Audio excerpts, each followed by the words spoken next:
Ang electromagnetic spectrum ay may 7 kinds. Nakaayos base sa radiation. Let me tell you what they are. Radio waves, microwaves, infrared, radiation, visible light, ultraviolet, X-ray, gamma rays. Ang pwesto ng TV sa iyong living room ay trabaho ng radio waves. Pag-init ng mga pagkain ay trabaho ng microwave. Lunas sa mga sakit, X-ray lang ang katapat.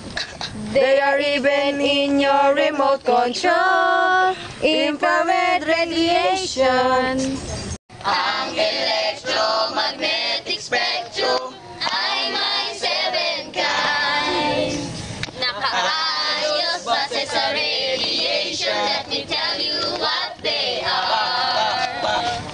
Radio waves, microwaves, infrared, radiation, visible light, ultraviolet, X-ray, gamma ray. Red, orange, yellow, green, blue, indigo, violet.